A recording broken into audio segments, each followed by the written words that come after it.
بسم اللہ الرحمن الرحیم نحمدہ ونصلی ونسلم علی رسولہ الکریم۔ عربی زبان میں بیٹھنے کے لیے دو لفظ بولے جاتے ہیں، ایک ہے قعدہ اور دوسرا ہے جلسہ۔ بظاہر ایسا محسوس ہوتا ہے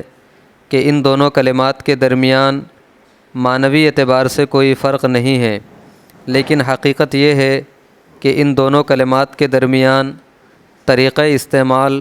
اور محل استعمال کے اعتبار سے بڑا واضح فرق ہے۔ کتب لغت میں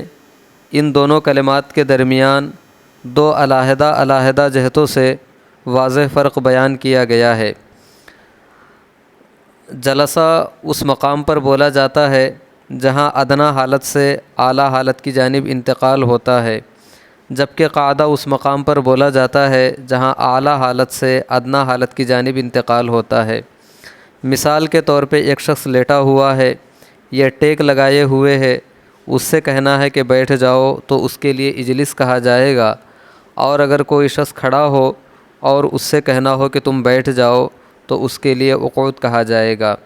اس طرح ادنیٰ حالت سے اعلیٰ حالت کی جانب انتقال کے لیے جلوس اور اعلیٰ حالت سے ادنیٰ حالت کی جانب انتقال کے لیے قعود بولا جائے گا۔ قرآنی آیات اور احادیث مبارکہ سے اس چیز کی تائید ہوتی ہے۔ اللہ رب العزت سورہ توبہ میں ارشاد فرماتا ہے، فَإِن رَجَعَكَ اللَّهُ إِلَىٰ طَائِفَةٍ مِّنْهُمْ فَاسْتَأْذَنُوكَ لِلْخُرُوجِ فَقُل لَّن تَخْرُجُوا مَعِيَ أَبَدًا وَلَمْ تُقَاتِلُوا مَعِيَ عَدُوًّا إِنَّكُمْ رَضِيتُم بِالْقُعُودِ أَوَّلَ مَرَّةٍ فَاقْعُدُوا مَعَ الْخَالِفِينَ۔ یعنی اے محبوب، اگر اللہ آپ کو منافقوں کی ایک جماعت تک واپس پہنچا دے، پھر اس کے بعد وہ لوگ آپ سے جنگ کی اجازت مانگنے کے لیے آئے، تو آپ ان سے کہنا کہ تم جنگ کے لیے مت نکلو اور میرے دشمنوں سے کبھی بھی قتال مت کرو۔ انکم رضیتم بالقعود، اس لیے کہ تم پہلی مرتبہ بھی جنگ میں جانے سے پیچھے رہنے پہ راضی ہو گئے، تو اب بھی جنگ سے پیچھے رہنے والوں کے ساتھ پیچھے رہ جاؤ۔ یہ آیت کریمہ غزوہ تبوک میں شریک نہ ہونے والے منافقوں کے بارے میں ہے کہ حضور صلی اللہ تعالیٰ علیہ وسلم کو حکم دیا گیا کہ جب آپ غزوہ تبوک سے واپس ہو کر مدینہ منورہ جائیں گے اور آپ سے منافق ملاقات کریں گے اور آئندہ کسی جنگ میں شرکت کے بارے میں کہیں گے، تو اے نبی آپ ان سے کہہ دینا کہ انکم رضیتم بالقعود، کہ تم لوگ جنگ میں شریک ہونے سے پیچھے رہ جانے پر راضی ہو گئے تھے، آئندہ تم کسی بھی جنگ میں شریک مت ہونا۔ وقعدوا مع الخالفین، اور جو پیچھے رہ جاتے ہیں، بچے ہیں، عورتیں ہیں، معذور ہیں، انہی کے ساتھ تم رہ جانا۔ اس آیت میں دیکھیے کہ جنگ سے پیچھے رہ جانے کو قعود کہا گیا ہے اور جنگ میں جانے کو جہاد سے تعبیر کیا گیا ہے۔ تو جنگ ایک اعلیٰ حالت ہوتی ہے، جد و جہد اور محنت و کوشش سے عبارت ہوتی ہے، تو اس حالت کو جہاد کہتے ہیں، اور اس حالت سے جو نچلی حالت ہوتی ہے اس کو قرآن نے قعود سے تعبیر کیا ہے۔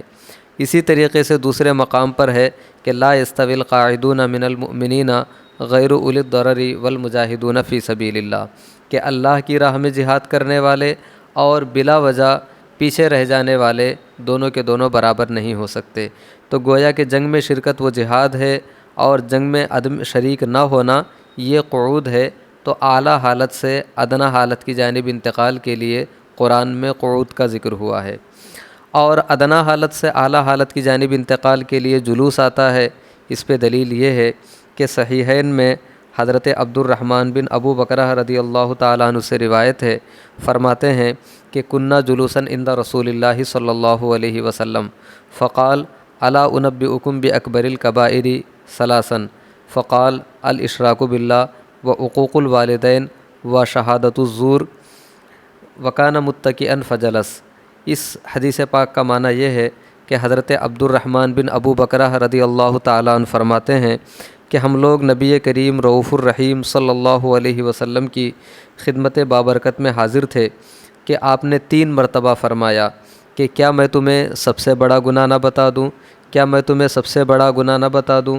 کیا میں تمہیں سب سے بڑا گناہ نہ بتا دوں۔ پھر آپ نے فرمایا کہ اللہ کے ساتھ کسی کو شریک ٹھہرانا، والدین کی نافرمانی کرنا، جھوٹی بات کہنا یا جھوٹی گواہی دینا، یہ تینوں کی تینوں کبیرہ گناہ۔ تو روایت میں ہے کہ کان متکئا فجلس، آپ ٹیک لگائے ہوئے تھے، آپ نے ٹیک چھوڑ دی، فجلسا اور سیدھی حالت میں بیٹھ گئے۔ تو اب اس آیت اور حدیث سے یہ بات واضح ہو جاتی ہے کہ ادنیٰ حالت سے اعلیٰ حالت کی جانب انتقال کے لیے جلسہ آتا ہے، اور اعلیٰ حالت سے ادنیٰ حالت کی جانب انتقال کے لیے قعدہ آتا ہے۔ یہ ان دونوں کلمات کے درمیان پہلا فرق ہوا۔ ان دونوں کلمات کے درمیان ایک دوسرا فرق بھی ہے، وہ مدت اور زمانے کے اعتبار سے ہے کہ جہاں پہ بیٹھنے کی مدت مختصر ہوتی ہے اس کو جلسہ کہتے ہیں، اور جہاں بیٹھنے کی مدت دراز ہوتی ہے، دورانیہ لمبا ہوتا ہے، اس کو قعدہ کہتے ہیں۔ یہی وجہ ہے کہ دو سجدوں کے درمیان جو نشست ہوتی ہے اس کو جلسہ کہتے ہیں، اس لیے کہ وہ نشست نسبتاً مختصر ہوتی ہے، اور دو رکعات کے بعد جو نشست ہوتی ہے اس کو قعدہ کہتے ہیں، اس لیے کہ وہ نشست جو ہے نسبتاً لمبی ہوتی ہے۔ تو جہاں نشست مختصر ہوتی ہے اس کو جلسہ، اور جہاں پہ نشست طویل ہوتی ہے اس کو قعدہ کہتے ہیں۔ یہی وجہ ہے کہ کوئی بادشاہ کا ہم نشیں ہوتا ہے تو اس کو جلیس الملک کہتے ہیں، اس لیے کہ جو بادشاہ ہوتے ہیں، امراء، عظماء، شرفاء اور بڑے لوگ ہوتے ہیں، ان کی صحبت اور ان کی مجالست اور ہم نشینی میں مدت دراز نہیں ہوتی، لمبا عرصہ نہیں ہوتا ہے، تو جلیس الملک کہا جائے گا، قاعد الملک نہیں کہا جائے گا۔ اس کے بالمقابل جو گھر کے پائے ہوتے ہیں، جو گھر کے ستون اور بنیاد ہوتی ہے، اس کو قائد کہا جاتا ہے، قواعد البیت کہتے ہیں۔ قرآن کریم میں ہے وَإِذْ يَرْفَعُ إِبْرَاهِيمُ الْقَوَاعِدَ مِنَ الْبَيْتِ وَإِسْمَاعِيلُ۔ بیت اللہ شریف کی جو بنیاد ہے اس کو قرآن نے قواعد البیت کہا ہے، اس لیے کہ جو بنیاد ہوتی ہے وہ پائیدار ہوتی ہے، دیرپا ہوتی ہے، ہمیشہ کے لیے گھر سے جڑی ہوئی ہوتی ہے، تو اس کو جوالس البیت نہیں کہا جائے گا بلکہ اس کو قواعد البیت کہا جائے گا۔